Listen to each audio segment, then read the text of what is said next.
تصوف میں تزکیہ نفس کرتے ہوئے نظر آتے ہیں تو کہیں تلوار ہاتھ میں لے کر میدان جہاد میں جہاد کرتے ہوئے نظر آتے ہیں۔ یہ ایک سلسلہ ہے جو اللہ رب العزت نے نبی پاک صلی اللہ علیہ وسلم کے ذریعے سے اس امت کو عطا فرمایا، اور وہی سلسلہ دارالعلوم دیوبند تک پہنچا۔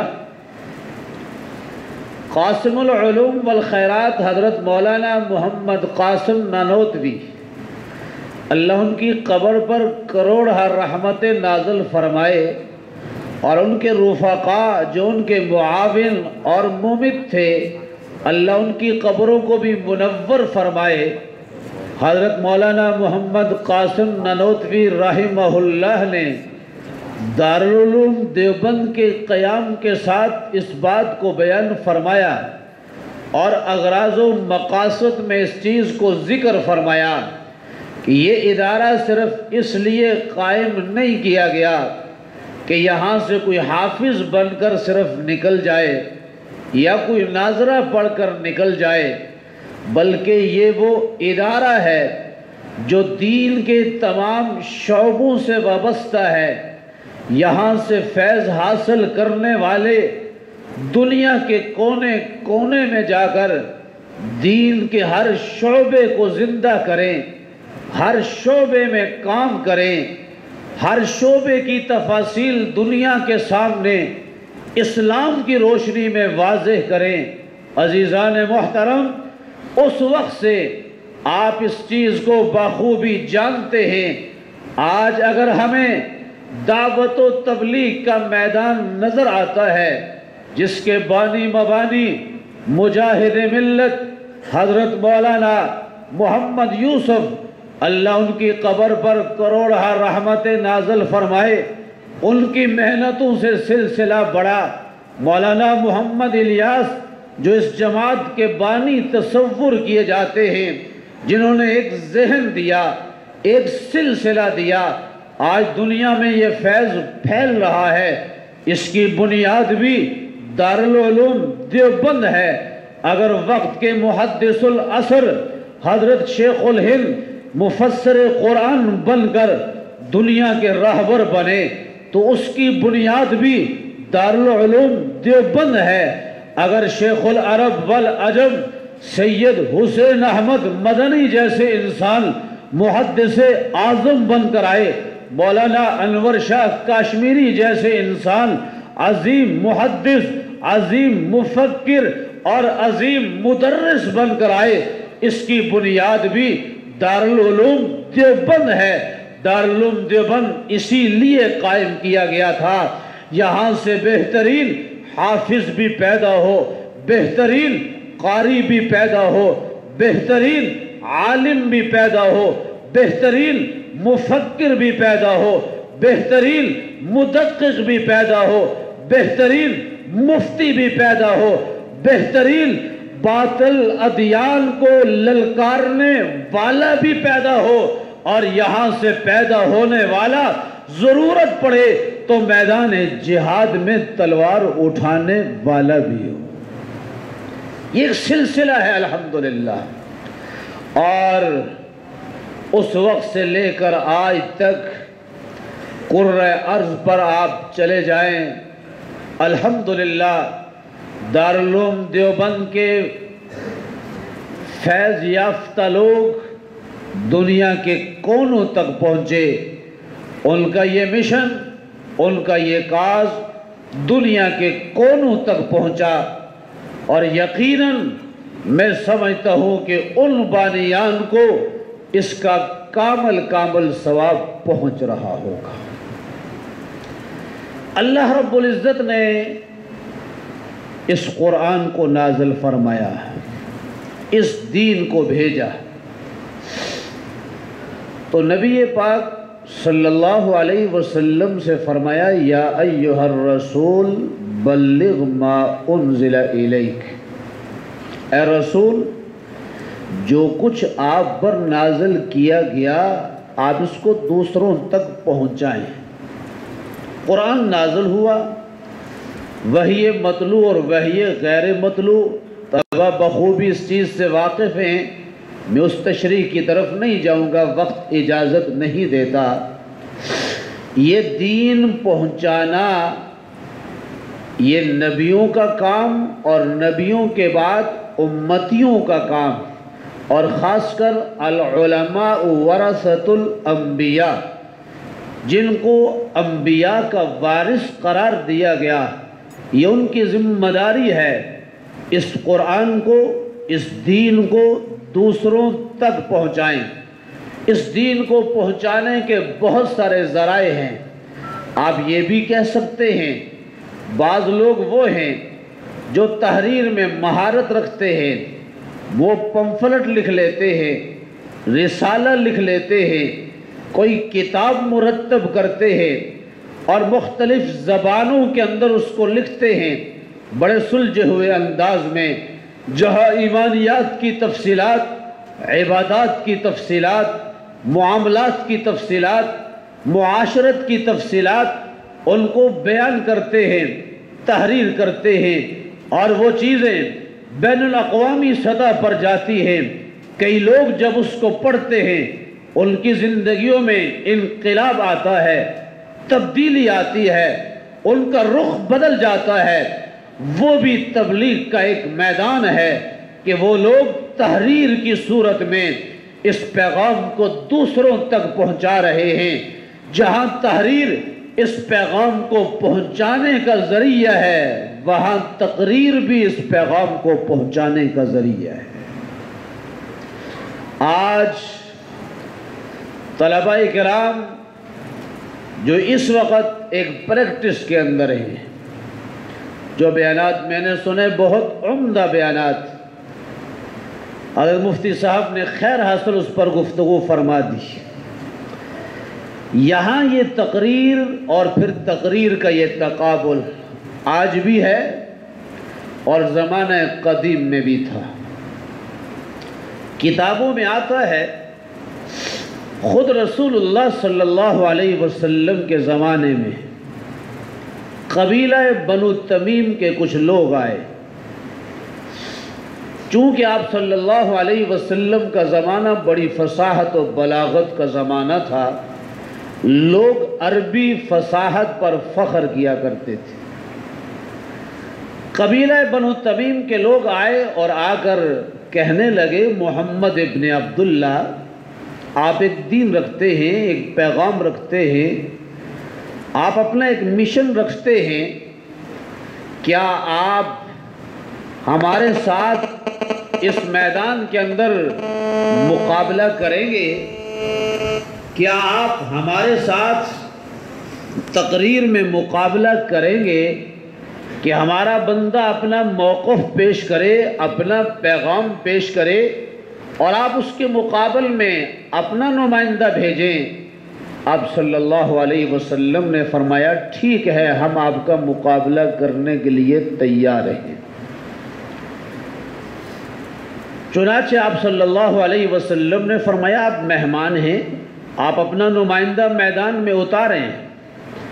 چنانچہ ان کے قبیلے کا آدمی میدان میں آیا، اس نے بڑی فصاحت و بلاغت کے ساتھ اپنا موقف پیش کیا، اپنا نظریہ پیش کیا، اپنی سوچ سامنے رکھی۔ جب اس کی گفتگو مکمل ہوئی، نبی پاک صلی اللہ علیہ وسلم نے اپنے ایک صحابی حارث کو حکم دیا کہ کھڑے ہو جائے، آپ اس کے مقابل میں اپنا موقف پیش کریں۔ وہ صحابی کھڑے ہوئے، انہوں نے بہت احسن انداز میں بڑی فصاحت اور بلاغت کے ساتھ توحید کو بیان کیا، اسلام کے محاسن کو پیش کیا، اسلام کے احکامات کو سامنے رکھا، اپنا موقف پیش کیا۔ گفتگو ختم ہوئی، بیٹھ گئے۔ اس قبیلے کے لوگوں نے کہا، کیا اچھا ہوگا اگر ہمارا شاعر اور آپ کا شاعر میدان میں اترے، ان کا بھی مقابلہ ہو جائے۔ اللہ کے پاک پیغمبر نے فرمایا، ٹھیک ہے، آپ اپنے نمائندے کو میدان میں بھیج دیں۔ ان کا نمائندہ آیا، اس نے بڑی فصاحت اور بلاغت میں اپنے اشعار پیش کیے، اپنا کلام پیش کیا۔ جب وہ فارغ ہوا، آپ صلی اللہ علیہ وسلم نے حضرت حسان سے فرمایا حسان کھڑے ہو جائیے۔ حضرت حسان بن ثابت کھڑے ہوئے اور فی البدی اشعار کہے، جہاں اسلام کا پیغام تھا، اسلام کی خوبیاں تھی، بڑے وقار اور متانت کے ساتھ، فصاحت و بلاغت کے ساتھ اپنا کلام پیش کیا۔ جب کلام مکمل ہو گیا، باطل نظریات رکھنے والے قبیلے کے لوگ کھڑے ہو گئے۔ انہوں نے کھڑے ہو کر کہا خطیبکم اخطب من خطیبنا، آپ کا خطیب ہمارے خطیب سے بڑا ہے۔ شاعرکم اشعر من شاعرنا، آپ کا شاعر ہمارے شاعر سے بڑا ہے۔ یہ سلسلہ اس زمانے سے چلا آیا اور آج تک یہ سلسلہ چل رہا ہے۔ وقت نہیں، میں آپ کو مناظرے کے دور کے واقعات سناتا کہ دشمن نے اسلام پر کس کس طرح سے حملہ کیا۔ ہر جگہ پر کتابیں نہیں بلکہ موضوع سخن کو سامنے رکھتے ہوئے، حالات کو سامنے رکھتے ہوئے، صرف نقلی دلائل نہیں بلکہ عقلی دلائل سے ان کا مقابلہ کیا جاتا ہے۔ ہمارے اکابر نے ہر باطل نظریے کا مقابلہ تقریر کے میدان میں بھی کیا، مناظرے کے میدان میں بھی کیا اور تحریر کے میدان میں بھی کیا۔ اور یہ سب سلسلے تبلیغ کے سلسلے ہیں۔ یہ بھی ایک تبلیغ کا سلسلہ ہے کہ آپ اپنی بات اچھے انداز میں دوسرے کے سامنے پیش کریں تاکہ وہ آدمی آپ کی زبان کو سمجھ سکے، آپ کے موقف کو سمجھ سکے۔ میرے لیے خوشی کی بات ہے کہ آج میں نے اس ادارے کے اندر عرفاً اردو میں بیانات ہوتے ہیں یا عربی کے اندر بھی ہوتے ہیں، انگلش کا رجحان کم لیکن چل رہا ہے۔ آج جہاں چائنا زبان کے اندر بھی ایک ساتھی نے اپنا موقف پیش کیا، اس نے گفتگو کی۔ عزیزان محترم، ہمیں دیگر زبانیں سیکھنی چاہیے، زبان سیکھنے میں کوئی حرج نہیں ہے، لیکن اس نظریے سے سیکھنی چاہیے کہ ہم نے اس سے دین کی خدمت کرنی ہے۔ میں یہاں آ کر اپنے عزیز طلباء کی خدمت میں یہ بات عرض کروں گا۔ میرے عزیز طلباء، یہ بہت بڑا انعام ہے کہ اللہ نے آپ کو یہ گویائی عطا فرمائی ہے، یہ بہت بڑا انعام ہے۔ لیکن اگر یہ دولت، یہ نعمت اللہ کی رضا کے لیے استعمال ہوئی تو آپ کی دنیا بھی سنور جائے گی اور آخرت بھی بن جائے گی۔ لیکن اگر ذہن میں یہ بات رہی میں تقریر کو سیکھوں گا، کل بہت بڑا خطیب بنوں گا، اشتہارات میں میرے نام ہوں گے، بڑے بڑے جلسوں میں لوگ مجھے بلائیں گے، میرے لیے نعرہ بازی ہوگی، میرے پیچھے لمبی قطاریں ہوں گی، اگر مقصد یہ بن گیا تو پھر آپ صلی اللہ علیہ وسلم کی وہ حدیث، وہ فرمان جس میں آپ نے فرمایا کل قیامت کے دن 3 آدمیوں کے لیے اعلان ہوگا، ان کو زنجیروں میں جکڑ کر جہنم میں ڈال دیا جائے، اس میں وہ ایک صاحب علم بھی ہوگا، اس کو بلایا جائے گا، رب تعالیٰ فرمائیں گے بندے تجھے دنیا میں زندگی دی تھی، میرے دین کے لیے کیا خدمت کی؟ وہ عرض کرے گا الہ العالمین تیرے دین کے حصول کے لیے ماں باپ کو چھوڑا، بہن بھائیوں کو چھوڑا، اپنے وطن کو چھوڑا، دور دراز کا سفر کیا، اتنا عرصہ پڑھا اور اس کے بعد اتنا عرصہ اس دین کو پھیلاتا رہا۔ چونکہ اللہ کی ذات علیم بذات الصدور ہے، وہ دلوں کے بھیدوں کو جاننے والی ہے، وہ رب کی ذات فرمائے گی میرے بندے تو جھوٹ بول رہا ہے، تو نے علم اس لیے حاصل کیا تھا تاکہ کل لوگ تجھے علامہ کہیں، کل لوگ تجھے مناظر کہے، کل لوگ تجھے خطیب کہے، کل لوگ تجھے مقرر کہے، کل لوگ تیرے لیے نعرے لگائے۔ چنانچہ دنیا میں سب کچھ ہو چکا، یہ سب کچھ تجھے حاصل ہو گیا، یہ تو نے میرے لیے نہیں اپنے لیے کیا تھا، آج تیرا ٹھکانہ جہنم ہے۔ اللہ ہمیں اس علم کے حصول میں اخلاص کی دولت عطا فرمائے، اور اس نے جو ہمیں یہ نعمت بولنے کی دی ہے، اللہ رب العزت اس کا صحیح استعمال کرنے کی ہمیں توفیق عطا فرمائے۔ اللہ ہمیں ریا اور دکھلاوے سے محفوظ فرمائے۔ وَأَعِدُّوا لَهُم مَّا اسْتَطَعْتُم مِّن قُوَّةٍ۔ میرے عزیز طلبہ، جدید فتنوں کا دور ہے، اپنی علمی استعداد کو مضبوط کریں۔ آپ سوشل میڈیا پر بھی چلتے ہوں گے، خاص کر دینی ذہن رکھنے والے ساتھی، میں طلبہ کے حق میں نہیں ہوں، وہ اپنے طالب علمی میدان میں اس وقت اپنی صلاحیتوں کو ضائع کریں۔ اس وقت آپ علمی میدان میں اپنے اندر استعداد پیدا کریں، تقوی پیدا کریں، للہیت پیدا کریں۔ جتنا آپ کا علم مضبوط ہوگا اتنا ہی آپ کا موقف مضبوط ہوگا، اتنا ہی مضبوط انداز میں آپ اسلام کا دفاع کر سکیں گے۔ لہٰذا جو ساتھی خدائی تقسیم ہوتی ہے، جو ساتھی تحریر کا ذوق رکھتے ہیں، اس کے اندر بھی آپ کی محنت ہونی چاہیے۔ فارغ وقت میں آپ اس کے لیے کورس کریں، کسی تجربات گاہ میں چلے جائیں، ان کے تجربات سے فائدے اٹھائیں، اور جو دین کے شعبے ہیں، کسی بھی فن کے اندر آپ مہارت حاصل کرنا چاہتے ہیں، جس کی طرف آپ کا ذوق ہے، آپ اس کی گہرائی تک جائیں، گویا کہ آپ پی ایچ ڈی تک چلے جائیں۔ آج معاشرے کے اندر ہمیں ان ماہرین کی ضرورت ہے۔ بس اوقات ایسا میدان آ جاتا ہے کہ ان جدید تقاضوں کے مطابق ہمارے پاس کوئی مضبوط عالم دین نہیں ہوتا ہے۔ اس لیے میرے عزیز طلباء، اس میدان کی طرف بھی آپ کی توجہ ہو، لیکن ان سب سے بڑھ کر آپ کی اپنی جو تعلیمی مصروفیت ہے اس پر توجہ ہو۔ آپ اپنے امتحانات میں اعلیٰ نمرات لے کر حاصل کر کے کامیاب ہو، اعلیٰ نمرات سے آپ فائز ہو۔ دیگر جو شعبہ زندگی ہیں ان کے اندر بھی آپ مثالی ہو۔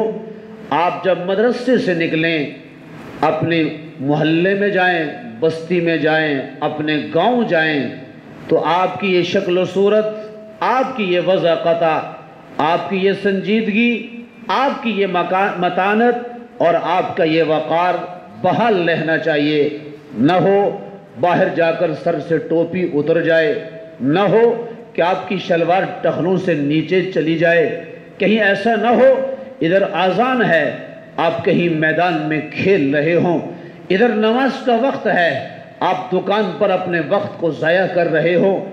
دیکھنے والے آپ کو شاید کچھ نہ کہیں، ان کا پہلا جملہ ہوگا ان کو مدرسے والوں نے یہی تربیت دی ہے، ان کے اساتذہ نے ان کو یہی تربیت دی ہے۔ لہٰذا میرے عزیز طلباء، ہمارے اساتذہ، ہمارے اکابر بڑے لوگ تھے۔ حضرت مفتی نظام الدین شامزہی، اللہ ان کی قبر پر کروڑہ رحمتیں نازل فرمایا کرتے تھے، ہمارے اکابر کتنے عظیم لوگ تھے، ان کا تقوی، ان کا علم، ان کی للہیت اتنی بلند تھی، اگر سر اٹھایا جائے تو پگڑی گر جائے، ان کے مقام کو ہم نہ پہچان سکیں۔ لہٰذا عزیز طلباء، اللہ نے جو نسبت دی ہے اس نسبت کی آپ نے لاج رکھنی ہے۔ یہ سلسلہ نقش بندی آپ کے سامنے ہے، ہمارے اکابر کا سلسلہ ہے، ان سے جڑ کر کے آپ اپنے باطن کا تزکیہ بھی کریں۔ دعا ہے کہ اللہ تبارک و تعالی اس عباسی خاندان کی جو بہت بڑی خدمات ہیں، اللہ ان کو اپنی بارگاہ میں قبول و منظور فرمائے، اور اس ادارے کو، دنیا میں جتنے بھی ادارے ہیں، اللہ سب کی حفاظت فرمائے، اور سب کو ترقیوں سے مالا مال فرمائے۔ نماز کا وقت قریب ہے، میں انہی الفاظ پر اجازت چاہوں گا، اور آخر میں پھر تمام مقررین جتنے بھی حضرات نے اس بزم میں اپنا حصہ ملایا، میں سب کو مبارکباد پیش کرتا ہوں۔ انتظامیہ کو اس بہترین حسن کارکردگی پر بھی خراج تحسین پیش کرتا ہوں۔ اللہ ہم سب کا حامی و ناصر ہو، وما علینا الا البلاغ۔ الحمدللہ رب العالمین والعاقبۃ للمتقین، والصلاة والسلام علی سید الانبیاء والمرسلین۔